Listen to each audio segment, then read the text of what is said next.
I'm Earl Middleton, and for the next few minutes, I'm going to be your personal grief trainer. I help hospice patients die with dignity and then teach their loved ones how to mourn them.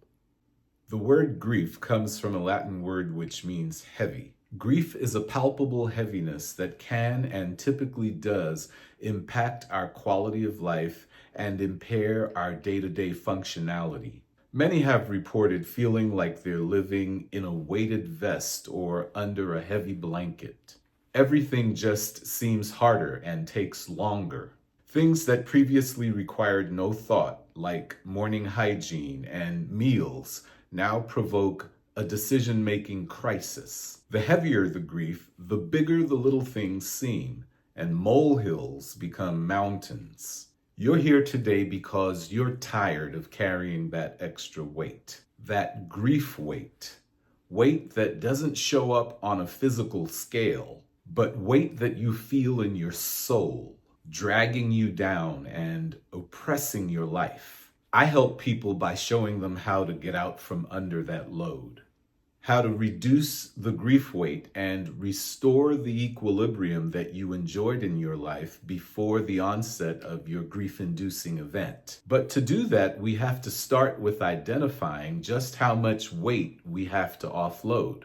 It's likely you've already completed the morning after grief assessment. If not, you can find it in the link below. This assessment does exactly that. It measures how much heaviness you're carrying as a result of your loss, and all loss produces grief, and consequently, how much grief weight we have to offload to help you feel like yourself again. I designed this assessment with a range from 0 to 120 and grouped the results into 4 different categories, representing 4 distinct levels of life-affecting grief weight. The heaviest level of grief that makes the most catastrophic impact on a griever's life is the category I like to call the building category. This is for people who score between 81 and 120. In the more than 10 years since developing this assessment and using it with thousands of hospice death survivors, I've only seen 2 people score in this range.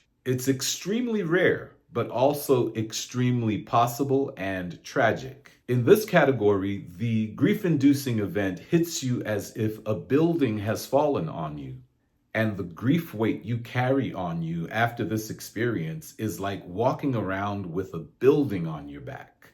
Now, obviously, unless you're from the planet Krypton and wear blue tights and a red cape under your clothes, you were not built to survive or endure this kind of crushing weight. I know we've all heard the stories of the rare survivor pulled from the rubble of a building collapse, but these are always miracles of building materials crumbling in just the right order to leave a small crevice to avoid the full weight of the building. An event of this magnitude crushes the life out of you.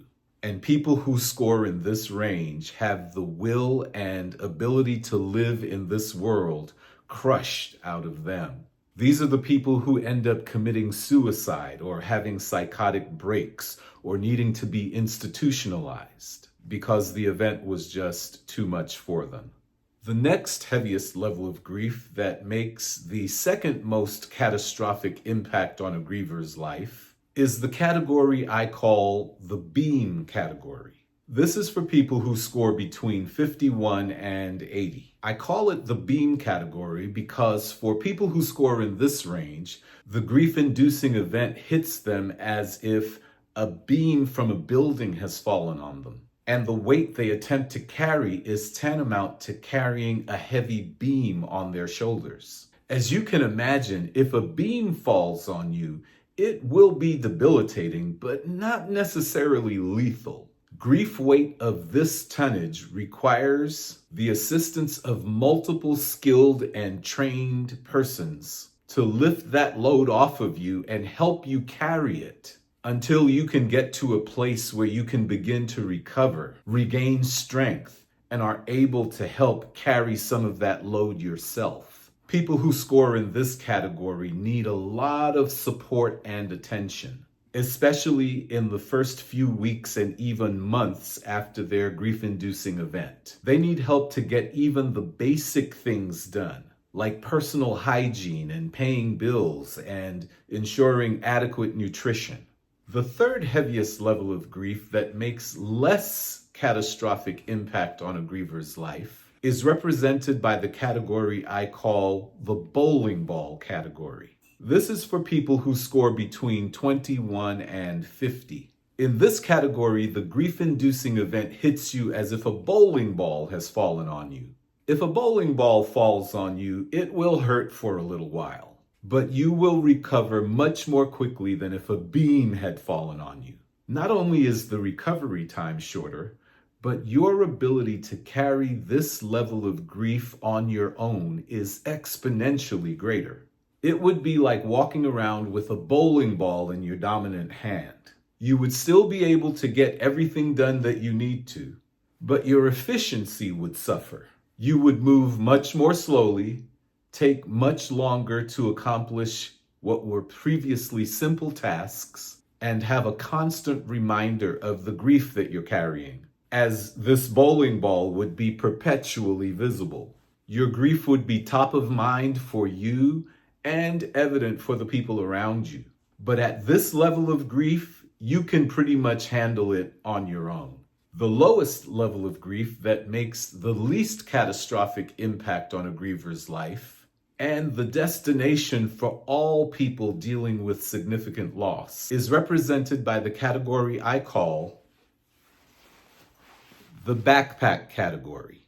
This is for people who score between 0 and 20. In this category, the grief-inducing event hits you as if a backpack has fallen on you. As you can imagine, if a backpack falls on you, it will likely do 0 damage. You might not even feel it, or you will at least be able to brush it off quickly. In this category, the grief has become so light that it is virtually imperceptible and has been fully integrated into your day-to-day life so that it does not impair you, slow you down, or have any noticeable negative effects on your ability to get things done. Now, no matter where you start on your grief journey, no matter what your initial score is on the morning after grief assessment, when you work with me, our goal is to get you from wherever you started to this category. The death of your loved one is significant, and you will, in some ways, feel the grief of their passing for the rest of your life. But it does not have to diminish your life or make your life more difficult. So how exactly do we offload your grief and get you to the backpack category? By working with you to complete the 5 grief steps. A simple, easy, and proven method I've used to help hundreds of hospice widows and orphans offload crushing grief, get back to a feeling of balance in their lives, and find their new normal. I'm going to share 5 steps with you that will drop your grief weight and have you feeling noticeably better. But knowing them won't do a thing for you until you do them. So I'm not going to just give you the information, the steps to feeling better. I'm going to hold your hand and do them with you, one step at a time. Think about this. The tyranny of the visual disrupts and dysfunctions our lives all the time. Our original and basic operational and functional orientation in this world is to see the spiritual as easily and as well as the natural. We were created to move seamlessly between the spiritual and the natural, between the invisible and the visible, because invisibility is not about the inability to see something, but about being able to see it from within. Invisible does not mean not visible, but instead it means visible from within. Invisible. With the 5 grief steps, I'm going to help you develop your inner vision to open the eyes of your heart where you will be able to see that your loved one who passed on into the spiritual invisible realm is exactly where God said they would be. This is the very definition of walking by faith and not by sight. You might say, I don't believe in God. Then that's okay. This is probably not the course or path for you. Because what I'm teaching presupposes that you believe in a spiritual reality, whether you know God or have a relationship with God or not. Because grief is a spirit, and I'm going to need you to access and engage that part of you, your spirit, in order to help you. Gopal Santhanam, a longtime hospice nurse and a dear mentor, taught me so much about the hospice world. He often says, death is a spiritual event, and he is so right.